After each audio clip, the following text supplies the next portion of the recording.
Live from Radio Lebanon 96.2 FM, this is Script to Screen with host Alan Mehanna. Hello and welcome to a brand new episode of Script to Screen here on Radio Lebanon 96.2 FM.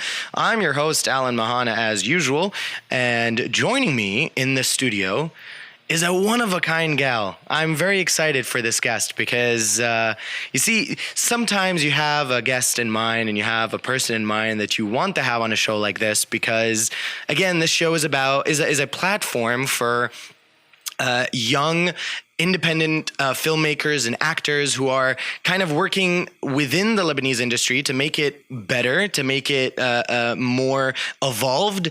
And this is one of those guests. And she is an actress who just sort of appeared on the scene and took all of our breaths away because she is truly one of a kind. She reminds me constantly of the glamorous Hollywood era of old, which no longer exists today. She's what do you call it? She's quaint, elegant, very well soft spoken, and she is very dear to all of our hearts here. Lebanese actress, the beautiful Ms. Zeina Makki. Hello. Hello. I'm very flattered. Thank you. Thank you for this introduction. Like I said, I've been waiting to have you on the show since season 1. I've wanted, the purpose of the show is to have frank and transparent conversations about the industry. Yeah. In Lebanon, even globally at times, and having a person like you who's kind of divided. You know, the name of this episode today is, between the Abraham and the Nile, specifically because you are kind of going back and forth between here and Egypt. Yes. You work here and you work in Egypt, and you're striving as an actress. But again, you're sort of this very subtle actress that's just, she's there, people know who you are, but you're less in everybody's face. Not everywhere. Yeah, you're less in everybody's face all the time. It's funny, my dad got to work with you on a film. Twice. On a film. Yeah, that's true. And one thing he said to me earlier today, he goes, what's very interesting is that on set, you just don't even realize she's there because she's just part of the crowd. She's very, she's quiet. In my zone. She's in her zone. She does her thing and she gets out. And I think that's quite admirable because Lebanese sets can be very chaotic. They are. They really are. Before we get into the entree of today's show, I normally give the first segment of Script to Screen so that you can so that my guests can introduce or reintroduce themselves to our listeners. We are also on YouTube, which is why we're filming. So you might be exposed to a newer audience. All right. So tell us about who you are. Tell us how you got into this crazy industry. What drove you to the dark side? It's a long story. So we're all ears. Zeina Makki. Well, I was born and raised in Kuwait, you know that. And then I studied directing in NDU, Communication Arts. And I graduated in 2012. And I had this passion for acting, but I never thought this would be my career. Until I got my first role in Habit Lulu. The producer called me and they're like, we're very interested in you. So she saw your pictures on Facebook. And I didn't take myself seriously or any of that. I just thought, no. It's just another movie. And I asked them, what project is that? Is it a short movie? I asked them like seven times, what university? Who's the student? What's my role? And then they're like, it's a Lebanese film. So everything started from Habit Lulu. And then I don't know what happened. The second film was Niswain, and I filmed Niswain even before the release of Habit Lulu. Oh, okay. And then, Habit Lulu was out in 2013. Niswain was out in 2014. And then a lot of, I worked in 7 TV series. And it became my career. And my brain can't really absorb that I'm an actress. I forget. And I think that's what keeps my feet on the ground. I was just about to say, I think in a lot of ways, the fact that you forget that this is kind of the career that has been gifted to you. Exactly. It's what makes it so special and what keeps you grounded and very genuine, and which is very rare in our industry. Yeah, unfortunately. Transparency and a genuine character is a very rare thing in our industry. What was that moment? Because you said you studied directing. Mm-hmm. Was there a moment in your childhood or as you were growing up that kind of sparked this love of cinema and acting and filmmaking? And I watched A Nightmare Before Christmas at age of 3. I was 3 years old when the film was released, and I fell in love with Tim Burton. And I grew up watching Burton's films. So he is my number one inspiration. But I never knew that I was going to get into this field, because I was more into maths and science and I wanted to be an architect. But then I chose filmmaking, and my parents were very supportive. But I never knew that this would be my career. But I think Tim Burton has a very big role. Like, he's the push. Tim Burton. Tim Burton's a very...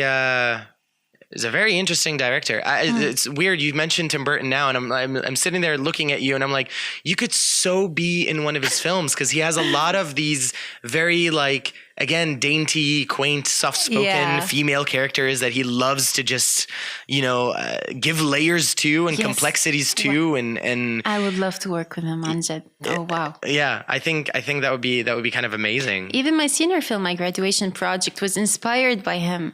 It was called Once Upon a Scent. Ooh, interesting. And it's about... no, I can't tell you what the movie is about. But it's about self-censorship happening here on Script to Screen. Self-censorship. Although that was released in 2012. It's really old. But it's about sense of smell and the effect it has. But the film is a fairy tale. And once you watch it, you can realize that... A fairy tale on the basis of Tim Burton. Yeah. Okay. So like Edward Scissorhandsy fairy tale. Yeah. Interesting. Do you have a favorite Burton film? Nightmare Before Christmas, Big Fish. Yeah.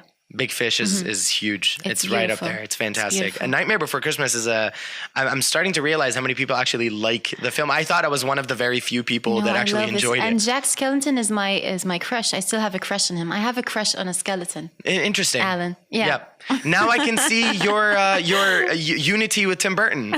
You're in love with the undead. It's brilliant. Zeina, speaking of, actresses, who are some of those actresses that you look up to, not just because of their work or their experience, but also because of who they are as women, especially in this, this renaissance in Hollywood, it seems, and the industry globally. There seems to be a lot of push for, the recognition of women in the industry. So who are those women that you kind of look up to? Audrey Hepburn. She's also one of my biggest inspirations. Breakfast at Tiffany's is also one of the movies that made me choose my career. Mm-hmm. And Meryl Streep, I think she's every actress's idol. Mm-hmm. It's because it's Meryl Streep. Yeah, it's just, Yeah, exactly. I've been recently following Emma Watson's. Yes. I think she's a great lady. She's young. Mm-hmm. And I'm not one of her biggest fans as an actress, but I like what she does. Yes, as a humanitarian. Exactly, as a humanitarian.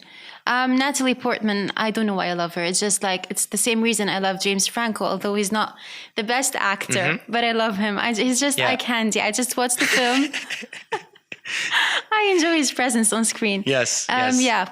Natalie Portman is it's weird because like you'll see her in some films and you're just like, and then you'll see her in others and you're like, whoa. Wow, exactly. Like, V for Vendetta, Black Swan, those are like two of like powerhouse movies that she was in. And then she'll do things like, the Star Wars prequel trilogy, which were not the greatest. Even as a Star Wars fan, I can admit those.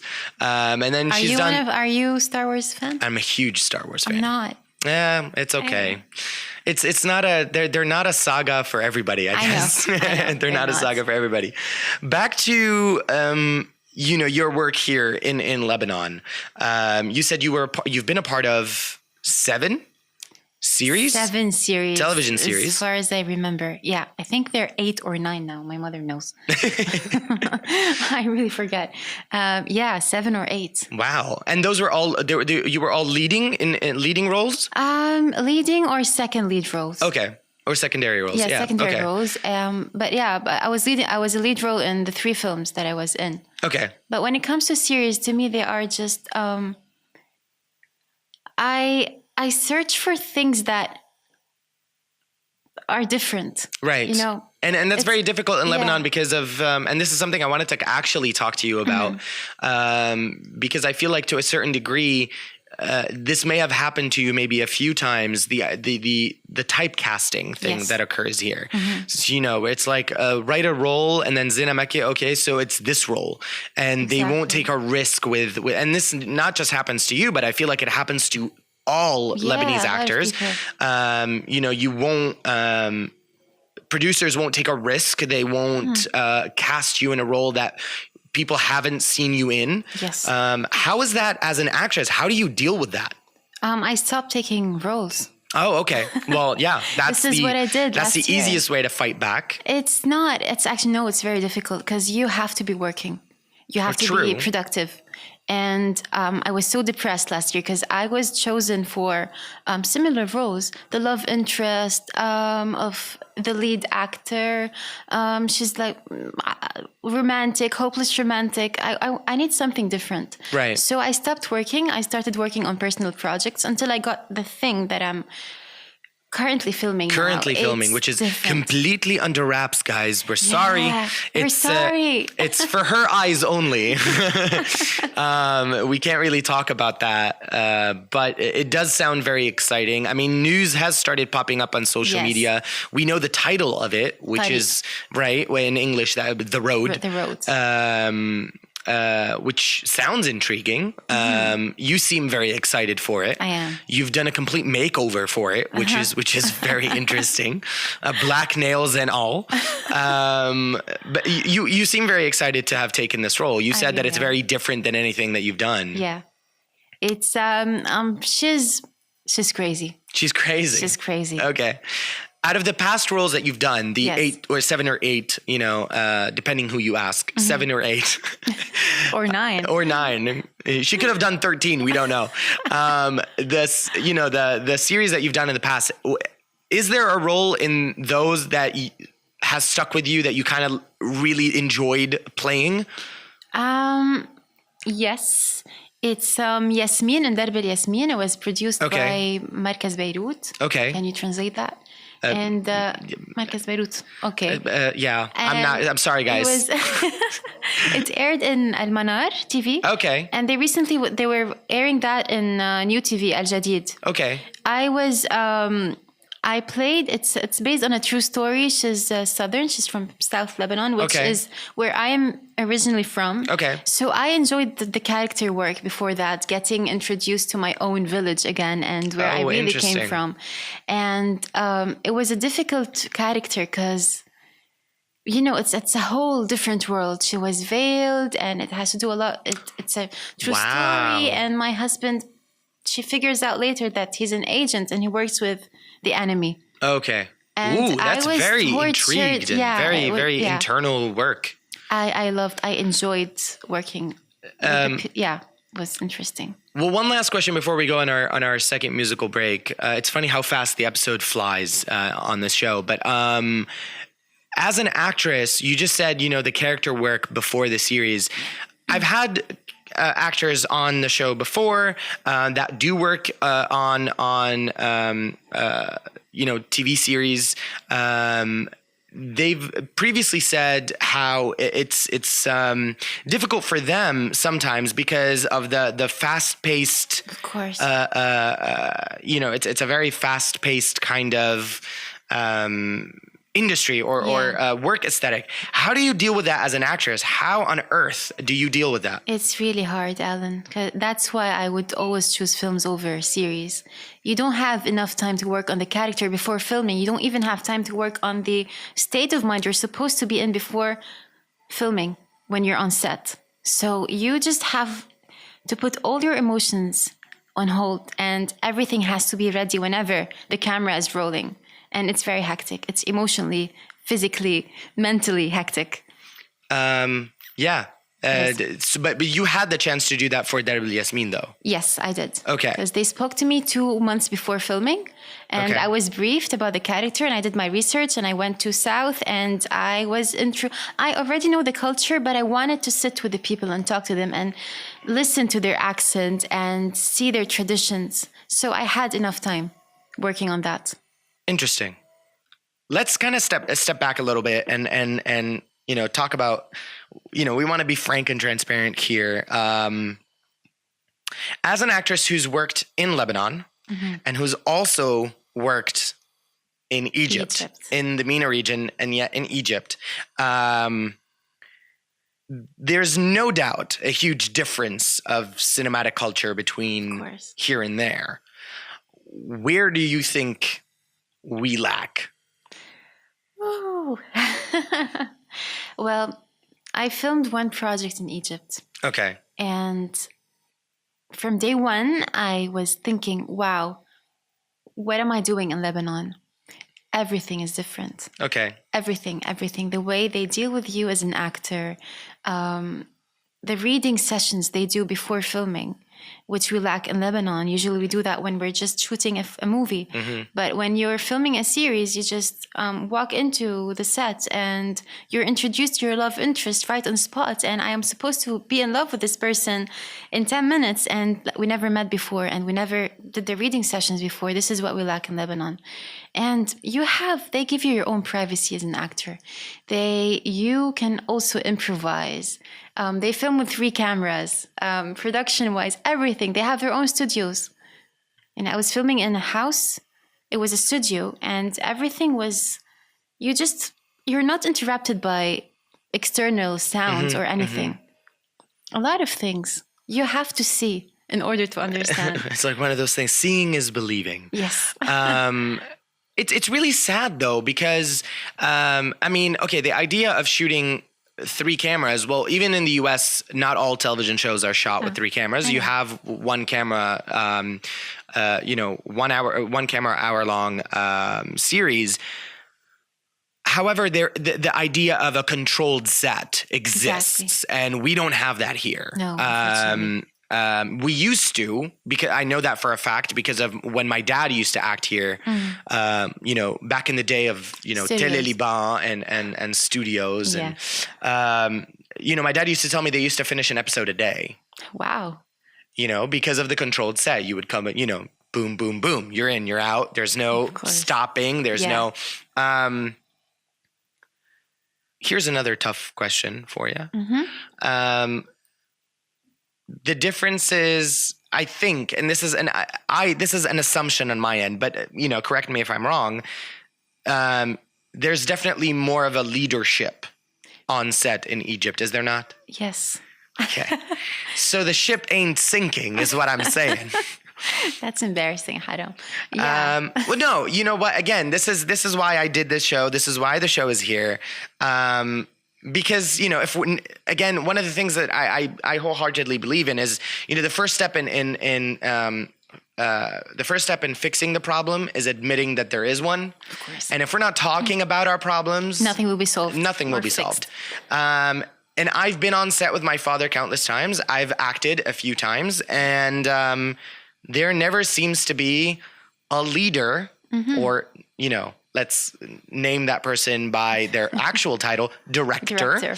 There never seems to be one on set. Like, there needs to be someone controlling and leading and knowing. And it almost feels like the people that are directing here, with all my respect to them, they are promoted directors of photography. Yeah. They are not people who know how to negotiate and communicate with actors. They are people who have a beautiful picture, who know how to set up a beautiful frame. That's their main focus. They forget about their actors. Their actors are kind of just like let loose. And this is why a lot of the times the content that we are watching on TV is not great. Yeah, exactly. But even if the director was present on set, there's still a problem, and I really can't figure the problem out. every time I watch a Lebanese series, Yeah, I'm like, what's the main problem? And I try to analyze the production is good. The script is somehow good. I think the script is the main problem. That's where I was going to hit on next. I think it's the content. This is something that I spoke about with my guest 2 Saturdays ago, is this idea of we don't have good content. We don't have content that is pushing the envelope. We don't have content that is really speaking our stories. True. We constantly have shows on Lebanese TV that are like, a story about the Lebanese people. In Arabic, it's like Ussawai'iyya, Lebanese people. I think... But it's not. It's not about our stories. It's these very bourgeois, rich people. Exactly. And it's not our stories. And it's either bourgeois rich or completely poor and desolate, drug addicted. Who don't look poor. Drug addicted, sexually overly active, it's these people. And it's like, it's either, that or that. And it's like, what about us, True. Not to quote Pink's song, No, but like, Alan, what about us? I think one of the other main problems, with all my respect to all actors, I think it's the actors. It's the choice. Producers or directors are afraid of taking any risk when it comes to their actors. They're like, a 40-year-old actor is playing a university student. How is that possible? Botox. And the new ones they're bad. They're just bad. They're not people who are talented, it makes me sad. It really makes me sad. I think I have an assumption on that as well. And again, those are all assumptions, but we don't have courses that teach students how to act in front of the camera. We have theater courses. Yeah. We have acting for the stage. We don't have acting for the camera, which is something that we all desperately need, because not every actor, not every person who's studying to be in the acting industry wants to be an actor for the stage. Exactly. Some people want to act for the camera, but they are completely different methods. They're completely different processes. But they're not even choosing people who studied acting. That's another problem. They're choosing models, darling. Bloggers, darling. Oh, hey, that's the new trend. Yes, social media influencers and bloggers, because they will get us ratings. Yeah. Wow, I'll be surprised if I'm still on the air next week. I don't even know. We've gone a little too far this episode, I think. So yeah, I think we've got a lot to work on and fix as our generation grows. But thankfully, I'm sure you and I are both seeing this, from our generation, and then even the younger ones, there's this push of, we need to take control again, and deliver things that we believe in, and deliver things that mean something to us. Because even you said last year you worked on your own stuff, correct? Yeah, I worked on my own stuff because I'm sick of the new offers I'm getting, and I think a lot of young actors are doing that as well. They stopped taking random projects. We need something new. We need fresh blood. We need good content. We need good cinematography as well, but it's a package. You just can't watch something and say, yeah, I like the cinematography, but I think the script is bad. I think, no, you just have to love the film. Mm-hmm. Everything. Mm-hmm. It's a product. At the end of the day, it's a product. Yeah. And again, this goes back to the concept that is constantly seems to be avoided in universities and in academia, that cinema and film are a business. Mm-hmm. And there is an artistry to it, but there is a business to it. Yes. And the moment we start thinking about it as a company and as a business that needs to deliver a very successful product, I think there we might end up seeing some progress. Yes, as long as it's being seen as one or the other, like it's either pure business or pure artistry, we're not going to go anywhere, because we're either going to have totally commercial stuff or totally avant-garde. Nobody will understand stuff. Commercial stuff can be really good, but no. What I meant was commercial. Yeah, I meant like BC commercial stuff and not A commercial stuff. Exactly. Have you had the chance to work with younger filmmakers? Of course, in short films. Yeah, and that experience was... It's always great. Yeah? But yeah, I used to work with students when I was still a student. And you don't really appreciate those things because you're still there and you haven't seen what the industry really looks like. So now anytime I get a good, I read a good script, I'm like, yeah, take me back to my roots. I need to work with you. I love working with students. Have you taken a role in a short film that has that affected you the same way maybe your role in Darb al-Yasmin affected you? It did. Of course it did. I used to go back home. Let's say I had 7 shooting days and then like 2 days off. I refused to go back to Beirut. I was sleeping in South because I didn't want to be outside my element. Okay. Because Beirut to me was a distraction. And Right. This is not where the character lives. Right. This is not the people that the character sees. So I always chose to stay there. And anytime I had a very long break, I used to go back home. This was also emotionally exhausting because you live those two lives. Dualities, exactly. And you're like, okay, I'm Yasmin. I've been Yasmin for 4 months. And who is this new person? Especially since it's a series, because I feel like a series, you stay and you live with the character on a longer time. And for 4 months. My original question was, did you get a role in a short film that affected you the same way? Like that you had this love for and this thirst for character-wise? Not really. I forgot. No, not really. No. Because short films take 4 filming days, and it's easy to get into character, and it's easy to also get out of this character. So you train yourself to get out of characters, and I don't think 4 days are enough for me to really dig deep into this character. Right, right. As an actress, it's rare because I've spoken to people in the industry before, and it's very jarring sometimes when I hear their response. But are you a movie goer? Are you a person who watches and who consumes content since you are involved in the industry? Because I've heard many people say no. No, I am. Okay. But yeah, don't ask me what was the last thing I watched. What was the last thing I watched? I'm asking my best friend here. Oh, okay.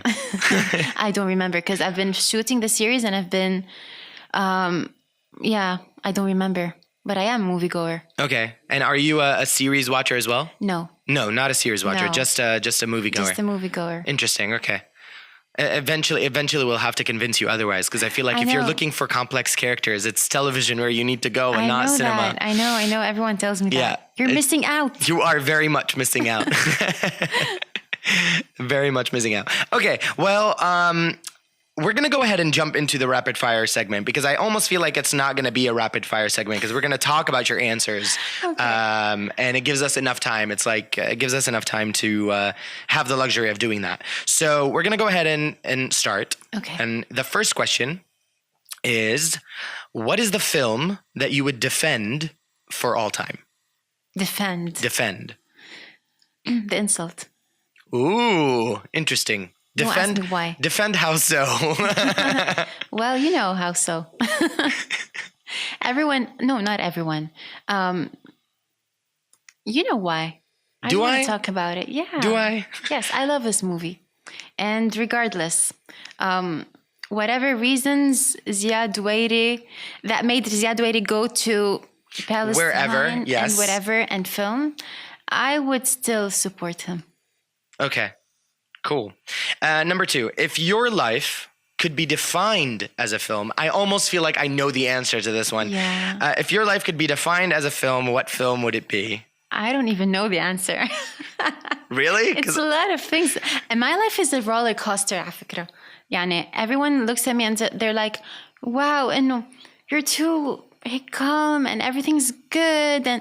But there are a lot of ups and downs and thrill and adrenaline rush. So I don't really know. Interesting. You tell me. See, I was this close to, I'm sorry. Okay, so for all you guys, you can't see this, obviously, but Ms. Zeina has a fan base in the studio today, and as she was gesturing, somebody may have gestured as in like stop dancing, and then she did a dancing. Okay, anyway, it's one of those you had to be here moments. I almost thought that you would say maybe like Breakfast at Tiffany's. No, not at all. No. Okay. So you're not going to give me an answer to this? I'm thinking about it. No, I have to think of a good answer because it does feel like a movie. I just can't figure out what movie yet. Let's give it time. Next question. She's controlling the interview now. Okay, so number 3. What is a line of dialogue from a film that you will never forget? It's from Breakfast at Tiffany's. And I have the script, by the way. Ooh. It's, it's about her cat. I forgot the line. Her cat had no name. And it's in the last scene in the car when she's next to the actor in the cat. Mm-hmm. And, well, for a line that you would never forget. I forgot. She forgot. But we know the scene, so close enough. Because, I get too emotional. I keep reading the whole scene over and over again. Oh. The script is beautifully written. I'm sure. But it's not going to tell you a line from any cliche movie that everyone likes. Well, so this specifically is my favorite scene, but I forgot the line. Yeah, we know what scene it is in. So maybe I'll play it in the Cat, YouTube. cab, rain, Audrey, love interest, this scene. Okay, so she gave us the formula. Somebody concoct the dinner or the recipe or whatever. Okay, so number 4. Which Lebanese actor would you most love to work with if you haven't worked with them yet? And if you have, which Lebanese actor would you love to work with again? Elie Mitre, I think I enjoyed working with him. He was with me in Habit Lulu. And I was already a fan. Okay. So when I knew that I was going to act with Elie Mitre, I was so happy. And I think he's a genuine actor. But he's just quacky. Haram. And I think they should give him good roles. They don't tend to. No, they don't tend to. I think he's a very...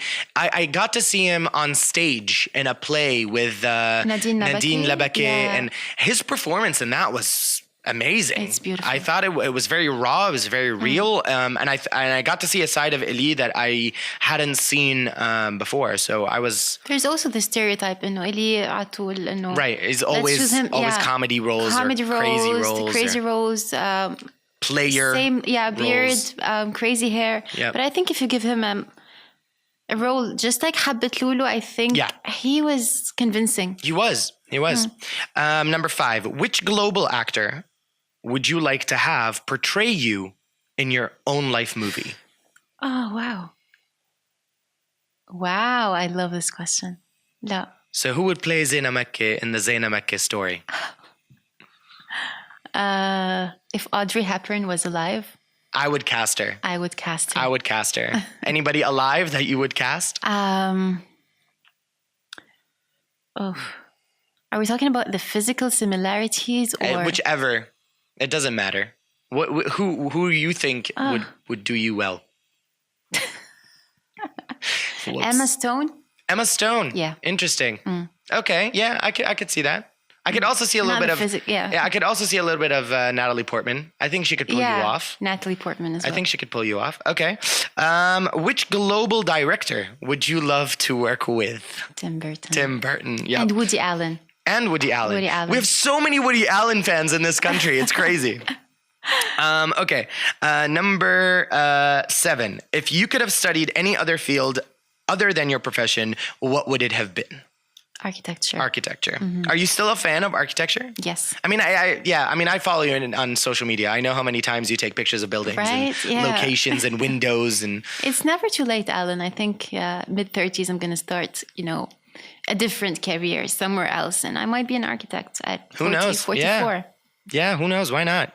Number 8. If you could meet anyone from the industry for a good cup of coffee and a good old-fashioned conversation, who would it be?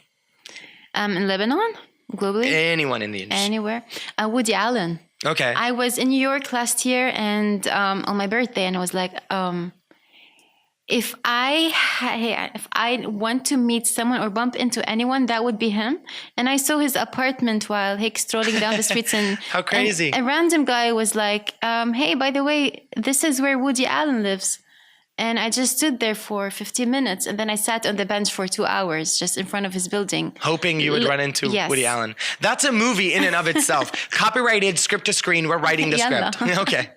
Waiting for Allen. That. A la Waiting for Godot, kind of a thing. Number 9. What would you like to have people say about you after you are long gone? May that day be very far away. She inspired us. Oh, you already do. Yeah. You already do. I'm sure of it. This is why I love my work, Kanye. Every time I feel that I want to quit this industry and everything, I remember why I started this. I'm like, I'm here because I love art, of course. And I want to deliver a message, or I want to inspire people. Amen. Yeah. Yeah. Finally, our final question. What piece of advice would you give to new filmmakers in Lebanon? And I'm going to add a second question to that once you answer this one. Be patient, be persistent, and never lose yourself.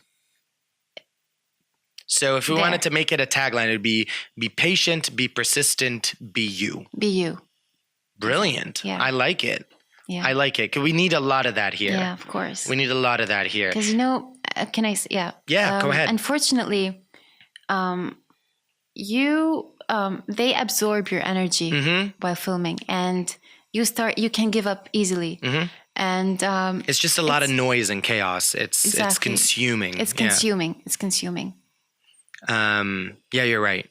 Okay, so the second half of that question that I'm going to add today is, what piece of advice would you give to young women in the industry in Lebanon? Be patient. Can't use the same answer. Be you, and no compromise. Don't compromise. Yeah, don't compromise. Don't compromise. This is very important for the girls, I think. Compromising, they feel like they have to be able to make it. Of course. And they shouldn't. You're right. Yeah. Absolutely. Zeina, it was an amazing pleasure. It was. Finally having you on the show. I cannot wait to bring you back eventually, because I say this every time I have new guests on the show, is that I want to have recurring guests. I want to bring people back and catch up with people, because again, this is kind of what this show is. It's a platform for us to have conversations. It's not really an interview. I don't see it as an interview. I see it as a conversation with people who are passionate about this industry, who want this industry to grow, to evolve, and to be what it can be, which was recently proven that it can be. Yes. For all of you who got that, good on you. It has proved that it can be and that it should be. And I think I would love to have you back. I would love to have you back once, maybe, once your series is on the air, we'll come back and we'll talk about it. Of course. And we'll talk about the characterization that you had to go through this time around for a role like this, and then see where you are in the future. So thank you for being here, really. Thank you for having me here. It's been amazing. Any final word? I remembered, Hick, it just gave me, I needed this. I needed this kind of talk, because I was kind of away from the whole scene, and I needed this talk, and I needed to remind myself why I studied do what you this do and do what I do, and why I am there, why I'm here now, because I was kind of quitting this. So thank you for the talk. I really enjoyed the conversation. Of course. I'm glad that Script to Screen was there to help the brilliant Zeina Makki out. That's fantastic. Thank you so much, Alan. Guys, if you want to follow Zeina on social media, you can follow her on her Instagram, and your handle is Zeina Makki.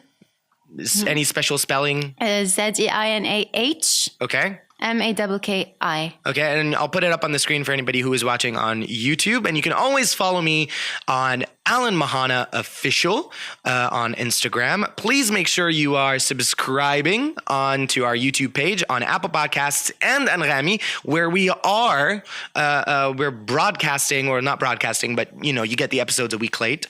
I want to apologize for anybody who was expecting a new episode this morning, but last week we had a huge technical issue. I'm going to try to put up the episode anyway, but it's going to be a little delayed. So thank you for listening in. Thank you for being a part of the show.